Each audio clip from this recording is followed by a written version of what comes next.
Modern technology, biblical technology. When do you use one? When do you use the other? That's the question we're asking here. You know, because it's pretty scary sometimes to have a symptom. You're not sure what it is. You're not sure if it's going to take you out. You're not sure if you could just eat a different diet that'll take care of it. So let me put the question to you, Dr. Markham.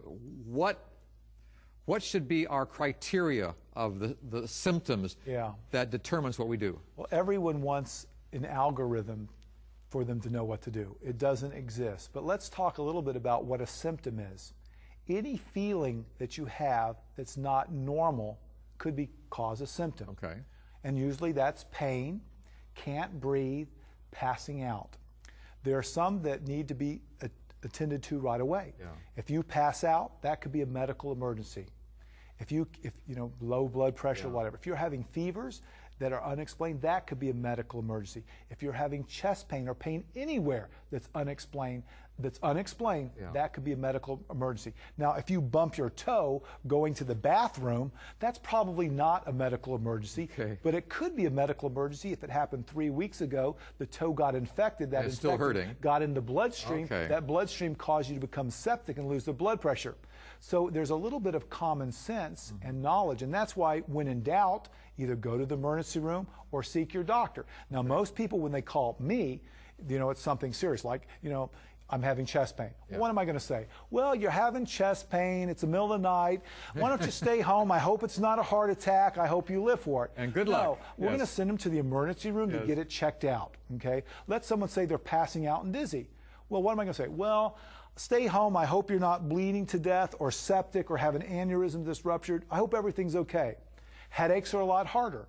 A headache that will not go away, that's the worst one in your life, that could be something serious and might need some further evaluation. But, you know, a headache that you're used to, that might not be as serious. Okay, so we're going to use modern medicine to help diagnose the problem. Correct. That's what it's really good at. Right. Doctors and modern medicine are really good at diagnosing the problem. And the seriousness of it. And the seriousness of it, okay. And so then when the doctor says, here's what you have, and here's how serious it is, then we can decide whether to continue with the modern medicine route to save your life.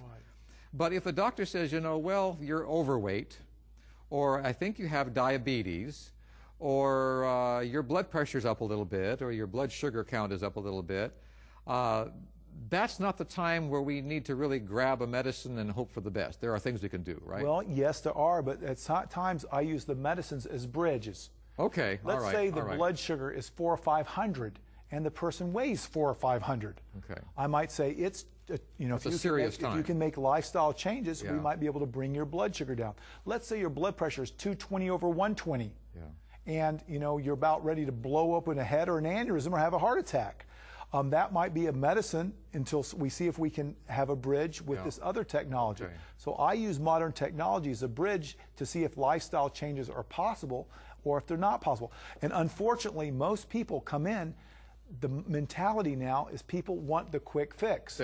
They don't, it's hard, you know, society programs them that this is the way they have to live. This is the way I have to eat. This is the way I have to stay busy all the time. I can't sleep because I got things to do. I can't exercise because I got to run over here. I can't do these things. And when they don't do these things, at least we can help the symptoms so it sort of, you know, calms things down a little bit, maybe prolongs things before things just blow open.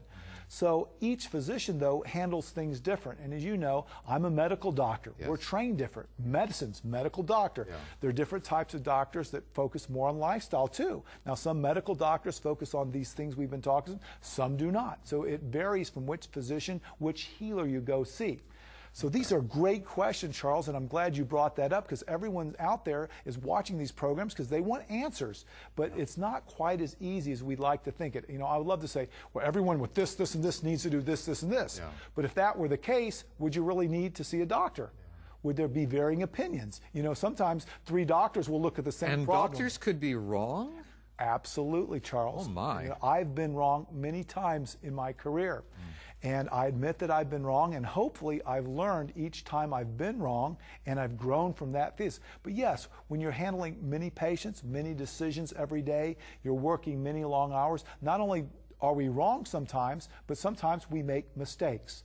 And that's why I think physicians need the wisdom of the great physician to guide them, to help them on a daily basis, to help them learn what they need to learn, to help them help their patients, to lead them into ultimate healing, to help them. And, you know, one of the worst feelings I have is when I don't plug a patient into the great physician.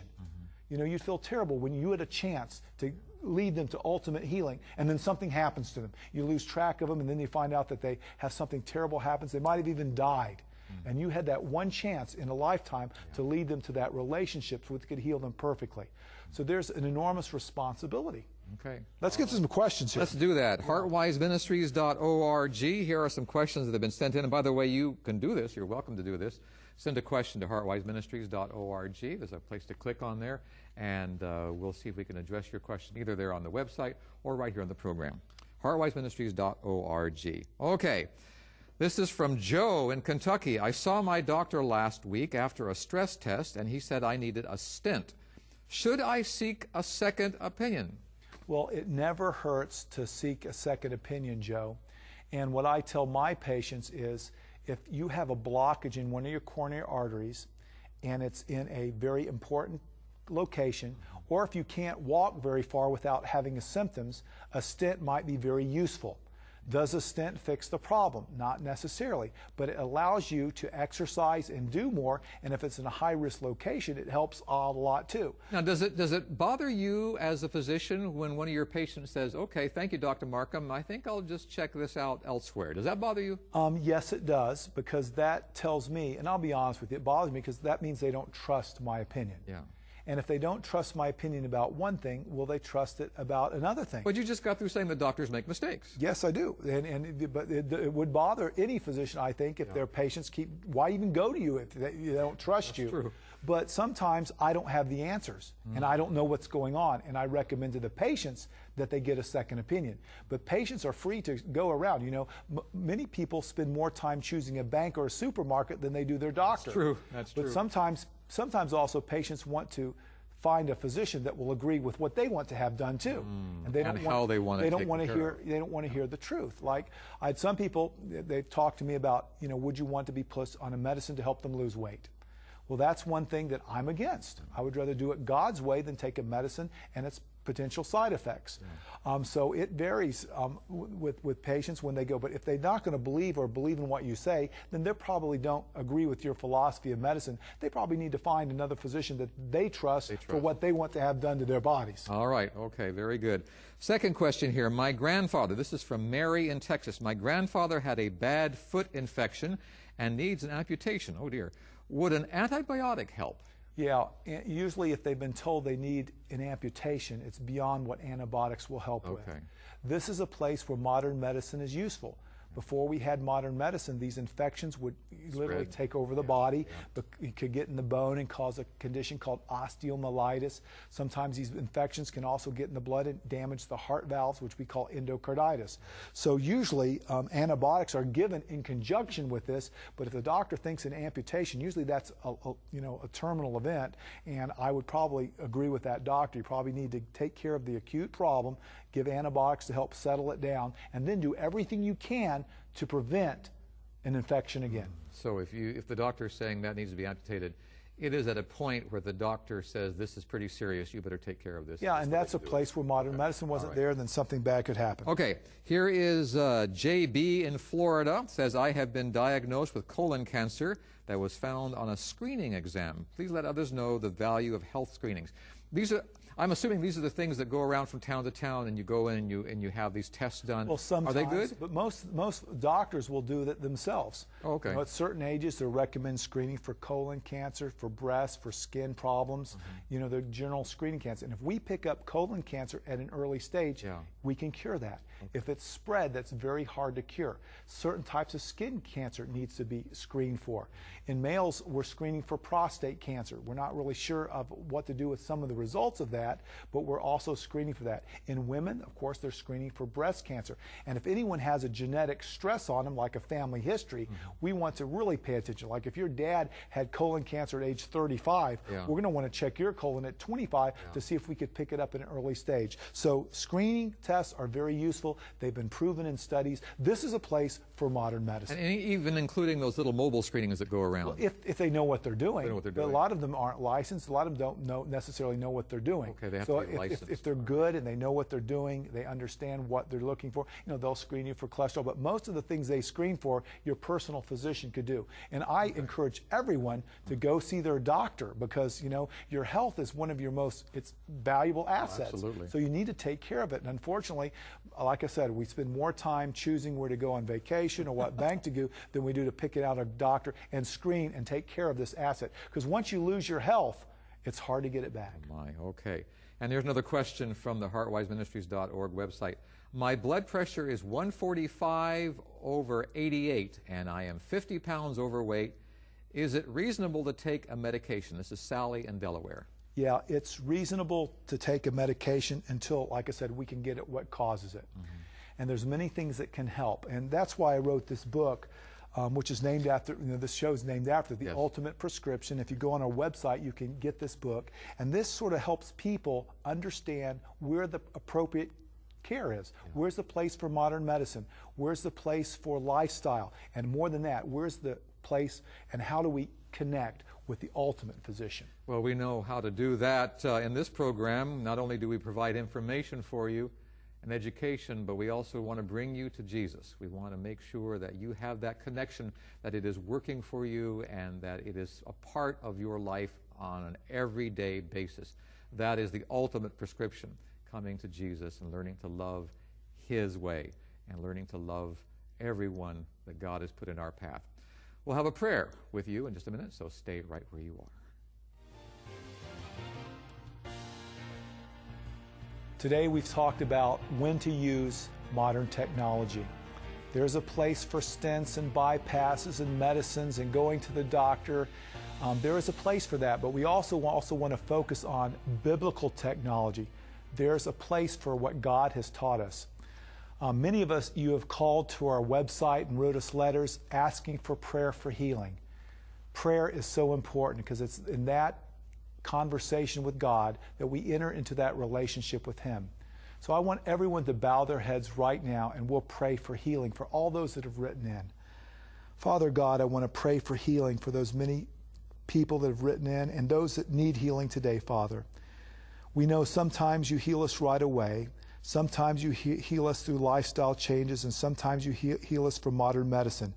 But we want everyone to be healed in that relationship we have with you, Father. And if there's someone out there that hasn't entered in this relationship that needs to, Father, please take them to this place, is our humble prayer. Amen. You're probably not going to hear a lot about these concepts in medical textbooks or even other medical programs, because God has a unique way of doing things. And we're hoping He's touched your heart today to incorporate some of the things you've learned today and to help you have better health.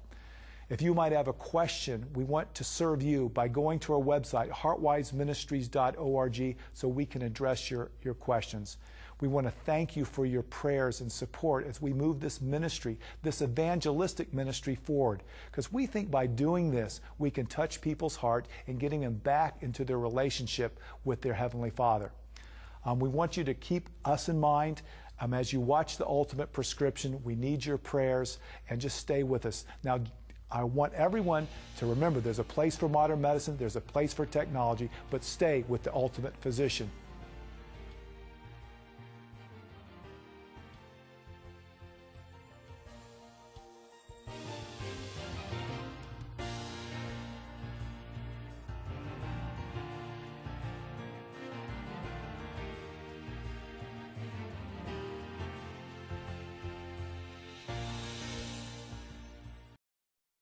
Modern technology, biblical technology. When do you use one? When do you use the other? That's the question we're asking here. You know, because it's pretty scary sometimes to have a symptom. You're not sure what it is. You're not sure if it's going to take you out. You're not sure if you could just eat a different... That's not normal could cause a symptom. Okay. And usually that's pain, can't breathe, passing out. There are some that need to be attended to right away. Yeah. If you pass out, that could be a medical emergency. If you know, low blood pressure, whatever. If you're having fevers that are unexplained, that bloodstream causes you to become septic and lose the blood pressure. So there's a little bit of common sense and knowledge, and that's why when in doubt, either go to the emergency room or seek your doctor. Now, most people, when they call me, you know, it's something serious, like, you know, I'm having chest pain. Well, what am I going to say? Well, you're having chest pain, it's the middle of the night. Diet, that'll take care of it. So let me put the question to you, Dr. Markham. What should be our criteria of the symptoms that determines what we do? Well, everyone wants an algorithm for them to know what to do. It doesn't exist. But let's talk a little bit about what a symptom is. Any feeling that you have, that could be a medical emergency. If you're having chest pain or pain anywhere that's unexplained, that could be a medical emergency. Now, if you bump your toe going to the bathroom, that's probably not a medical emergency, but it could be a medical emergency if it happened 3 weeks ago, the toe got infected, that infection got in the bloodstream.